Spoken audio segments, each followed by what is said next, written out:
ಅಳುವಿನಲ್ಲಿ ತಾಯಿಯಾದವಳು ನಗುವುದಕ್ಕೆ ಸಾಧ್ಯವಿಲ್ಲ. ಎರಡು ಸಂದರ್ಭದಲ್ಲಿ ಮಾತ್ರ ಮಕ್ಕಳ ಅಳುವಿನಲ್ಲಿಯೂ ಕೂಡ ತಾಯಿಯಾದವಳು ನಗುತ್ತಾಳೆ.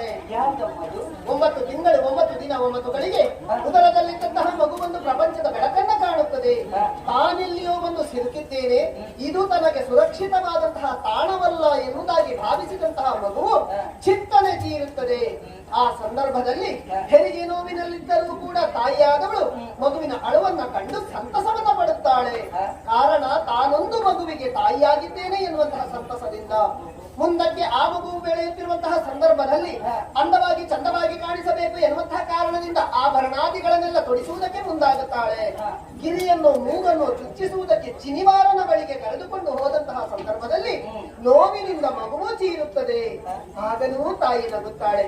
ಕಾರಣ ಇಂದು ಕ್ಷಣಿಕವಾದಂತಹ ನೋವನ್ನು ತನ್ನ ಮಗುವು ಅನುಭವಿಸಿದರೂ ಕೂಡ ಮುಂದಕ್ಕೆ ಪ್ರಾಪಂಚಿಕರ ಇದಿರಿನಲ್ಲಿ ಇನ್ನಷ್ಟು ಅಂದವಾಗಿ ಚಂದವಾಗಿ ಕಾಣಿಸುತ್ತದೆ ಎನ್ನುವ ಕಾರಣದಿಂದ ಇಂದು ಉರಗ ಕನ್ನಿಕೆಯರಿಂದ ಶಾಪಗ್ರಸ್ತನಾಗಿ ಕಣ್ಣೀರನ್ನು ಹರಿಸಿಕೊಂಡು ಬರುತ್ತಿರುವಂತಹ ನಿನ್ನನ್ನ ಕಂಡು ನನಗೆ ನಗೆ ಬಂದು ಹೋದದ್ದು ಯಾಕೆ ಬಲ್ಲೆಯ?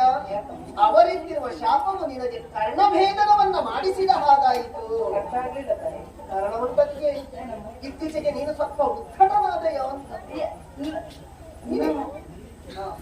ಗೊತ್ತಾಯ್ತಾ? ಇತ್ತೀಚೆಗೆ ನಾನು ಸಾಧನೆ ಮಾಡುವುದನ್ನ ಕಂಡು ಇದನ್ನು ಸಹಿಸಿಕೊಳ್ಳುವುದಕ್ಕಾಗದೆ ಅಮ್ಮನಲ್ಲಿ ಹೇಳಿದ್ ನೀವೇ ಅಲ್ಲ? ನೋಡಿ ಅಮ್ಮ, ಅವರು ಒಪ್ಪಿಕೊಂಡಿದ್ದಾರೆ. ನಿಮ್ಮಲ್ಲಿ ಬಂದು ಹೇಳಿದವರು ಅಂತೆ.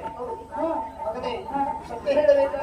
ನಿನ್ನ ಸಾಧನೆಯನ್ನ ಕಂಡು ಕರತಾಡನವನ್ನ ಮಾಡಿ ಪ್ರೋತ್ಸಾಹ ಕೊಡುತ್ತಾರೆ ವಿನಃ ನಿನ್ನ ದೂಷಣೆಯನ್ನ ಮಾಡುವುದಿಲ್ಲ ಅವರು. ಅಮ್ಮ, ಇವರೆಲ್ಲರ ಪ್ರೋತ್ಸಾಹವೇ ನನಗೆ ಶ್ರೀರಕ್ಷೆ ತಾಯಿ. ಸರಿ ಸರಿ ಅಮ್ಮ, ಇವ್ರು ಯಾರು ಹೇಳಿದ್ದಲ್ಲ ಅಂತಂದ್ರೆ ನೋಡಿ, ಇಷ್ಟೊತ್ತು ಒಳಗಡೆ ಇತ್ತು, ಅಲ್ಲಿ ಏನೋ ಹೇಳುವುದಕ್ಕೆ ಹೋದವರು ಹೇಳಿ ಕೊಟ್ಟೀಗ ಬಂದು ಹೋಗಿದ್ದಾರೆ.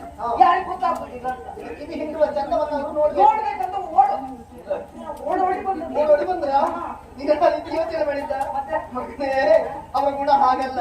ನಿನ್ನ ಬಗೆಗೇನು ಯಾರ ಬಗೆಗೂ ಅವರು ಆಡುವವರಲ್ಲ. ಆಗ ಒಂದು ಯಾರ್ಯಾರು ಹೇಳಿದರು ಎನ್ನುವ ಕಾರಣದಿಂದ ನಿನ್ನ ತಾಯಿಯಾದಂತಹ ನಾನು ನಮ್ಮ